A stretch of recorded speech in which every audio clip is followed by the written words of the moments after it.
So hello guys, welcome back to IT ಕತೆಗಳು channel. Guys, ನಿಮಗೆಲ್ಲ ಈಗಿನ ಮಿಲೇನಿಯಲ್ ಹಾಗೂ ಜೆನ್ಜಿ ಜನ್ರೇಷನ್ ಬಗ್ಗೆ ಹೇಳೋದೇ ಬೇಡ, ಯಾಕಂದರೆ ಅಷ್ಟು ಟ್ಯಾಲೆಂಟೆಡ್ ಇದ್ದಾರೆ ಆ್ಯಂಡ್ ಅಷ್ಟೇ ಹೋಪ್ಲೆಸ್ ಕೂಡ ಇದ್ದಾರೆ. ಇನ್ನು ನಮ್ಮ ಕಂಟೆಂಟ್ ಕ್ರಿಯೇಟರ್ಸ್ ಬಗ್ಗೆ ನೋಡೋದಾದರೆ, ನಮ್ಮ ಕರ್ನಾಟಕದಲ್ಲಿ ನಾರ್ತ್ ಕರ್ನಾಟಕದಲ್ಲಿ ಅದೆಷ್ಟೋ ಪ್ರತಿಭೆಗಳು ಅರಳ್ತಾ ಇದ್ದಾವೆ. ನಾರ್ತ್ ಕರ್ನಾಟಕದವ್ರ ಬಗ್ಗೆ ಈಗಂತೂ ಹೇಳೋದೇ ಬೇಡ, ಯಾಕಂದರೆ ಅವರ ಇಂಟ್ರೊಡಕ್ಷನ್ನೇ ಬೇಡ ಅನ್ನೋ ಲೆವೆಲಿಗೆ ಬೆಳೆದು ನಿಂತಿದ್ದಾರೆ. ಅಷ್ಟು ಟ್ಯಾಲೆಂಟೆಡ್ ಪರ್ಸನ್ ಹಾಗೂ ಹಾರ್ಡ್ ವರ್ಕರ್ ಪರ್ಸನ್ಸ್ ಅಲ್ಲಿದ್ದಾರೆ. ಬಿಗ್ ಬಾಸ್ ವಿನ್ನರ್ ಹಾಗೂ ಸರಿಗಮಪ ವಿನ್ನರ್ ಆದ ಹನುಮಂತು ಆಗಿರ್ಬೋದು, ಶಿವಪುತ್ರ ಯಶಾರ್ಧ ಆಗಿರ್ಬೋದು, ಮಾಳು ನಿಪ್ಪಾಣಲ್ ಆಗಿರ್ಬೋದು, ಮಲ್ಲು ಜಮಖಂಡಿ ಅವರಾಗಿರ್ಬೋದು, ಇವರೆಲ್ಲ ಒಂದು ಕಡೆಯಿಂದ ನಾರ್ತ್ ಕರ್ನಾಟಕನ ಎತ್ತಿ ಹಿಡಿದವ್ರೆ ಅಂತ ಹೇಳ್ಬೋದು ಅವರ ಟ್ಯಾಲೆಂಟಿಂದ.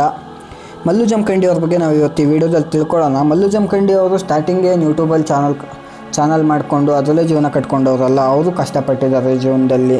ಭಾಳಷ್ಟು ಜನಕ್ಕೆ ಯೂಟ್ಯೂಬ್ ಮಾಡೋರನ್ನ ನೋಡಿಬಿಟ್ರೆ ಹೆಂಗೆ ಅನಿಸುತ್ತೆ ಅಂದರೆ, ಇವ್ರು ಯೂಟ್ಯೂಬಲ್ಲೇ ಬೆಳೆದು ನಿಂತುಬಿಟ್ರು, ಇವ್ರಿಗೇನು ಕಷ್ಟ ಇಲ್ಲ ಏನಿಲ್ಲ ಅಂತೆಲ್ಲ ಅನಿಸುತ್ತೆ. ಆದರೆ ಅವರು ಮುಂಚೆ ಕಷ್ಟಪಟ್ಟೆ ಈ ಲೆವೆಲ್ಗೆ ಬಂದಿರ್ತಾರೆ. ಯಾಕಂದರೆ ಯೂಟ್ಯೂಬಲ್ಲಿ ಫೇಮಸ್ ಆಗೋದು ಅಂದರೆ ಅಷ್ಟು ಸುಲಭ ಅಲ್ಲ. ಮಲ್ಲು ಜಮಖಂಡಿ ಅವರು ಮೊದಲು ಕಟಿಂಗ್ ಶಾಪಲ್ಲಿ ಕೆಲಸ ಮಾಡ್ತಿದ್ರು. ಅಲ್ಲಿಂದ ಟಿಕ್ಟಾಕಿಗೆ ವೀಡಿಯೋಸ್ ಮಾಡ್ಕೊತ ಜನರಿಗೆ ಎಂಟರ್ಟೈನ್ ಮಾಡಿ ಅಲ್ಲೇ ಫೇಮಸ್ ಆದರು. ಟಿಕ್ಟಾಕ್ ಬ್ಯಾನ್ ಆದಮೇಲೆ ಯೂಟ್ಯೂಬ್ಗೆ ಶಿಫ್ಟ್ ಆದರು. ಯೂಟ್ಯೂಬಲ್ಲಿ ಅವ್ರದ್ದೇ ಒಂದು ಟೀಮ್ ಕಟ್ಕೊಂಡು ಅವರೇ ಸ್ಕ್ರಿಪ್ಟ್ ಬರೆದು ಅವರೇ ಕಾಮಿಡಿ ಸೆನ್ಸ್ ಹಾಕಿ ಹಾಗೂ ಅದರಲ್ಲಿ ಒಂದು ಮೆಸೇಜ್ ಇರೋ ಥರ ಮಾಡಿ ವಿಡಿಯೋ ರೆಡಿ ಮಾಡಿ ಅದನ್ನು ಅಪ್ಲೋಡ್ ಮಾಡೋಕ್ಕೆ ಸ್ಟಾರ್ಟ್ ಮಾಡಿದ್ರು. ಮೊದಲು 7 ನಿಮಿಷ 8 ನಿಮಿಷ, ಅದು ಬರ್ತಾ 30 ನಿಮಿಷ ಹಾಗೂ ಕೆಲವೊಂದು ಲಾಂಗ್ ಇದ್ದರೆ ಪಾರ್ಟ್ ವೈಸ್ ಆ ಥರ ಎಲ್ಲ ಮಾಡ್ಕೊತ ಬಂದರು. ಇನ್ನು ಇವ್ರು ಮಾಡಿರೋ ನನ್ನ ಗೆಳತಿ ಸಾಂಗ್ ರೀಮೇಕ್ ಅಂತೂ ಬಹಳನೇ ಫೇಮಸ್ ಆಯಿತು. ಅದೆಷ್ಟೋ ಮಿಲಿಯನ್ ವ್ಯೂಸ್ ಎಲ್ಲ ಬಂತು. ಅಲ್ಲಿಂದ ಅವ್ರು ಹಿಂತಿರುಗಿ ನೋಡಿದ ಮಾತೇ ಇಲ್ಲ. ಮಲ್ಲು ಜಮಖಂಡಿ ಅವ್ರು ಕಾಮಿಡಿ ವಿಡಿಯೋ ಅಲ್ಲದೆ ನನ್ನಾಕಿ ಎಂಬ ಸಿನಿಮಾ ಕೂಡ ಮಾಡಿದ್ದಾರೆ, ಅದರಲ್ಲೂ ಜನರ ಮೆಚ್ಚುಗೆ ಪಡೆದಿದ್ದಾರೆ.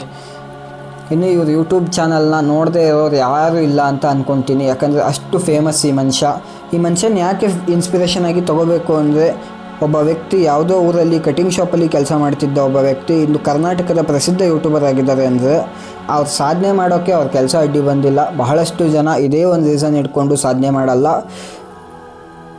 ನಾವು ಯಾವ ಕೆಲಸ ಮಾಡ್ತೀವಿ ಅನ್ನೋದಕ್ಕಿಂತ ನಾವು ಯಾವ ಮೈಂಡ್ಸೆಟ್ಟಲ್ಲಿದ್ದೀವಿ ಅನ್ನೋದು ಬಹಳ ಇಂಪಾರ್ಟೆಂಟ್ ಆಗುತ್ತೆ. ಯಾಕಂದರೆ ಡಿಸಿಪ್ಲಿನ್, ನಮ್ಮ ಮೈಂಡ್ಸೆಟ್ ಭಾಳ ಮ್ಯಾಟ್ರ್ ಆಗುತ್ತೆ ನಮ್ಮ ಸಕ್ಸಸ್ಸಿಗೆ.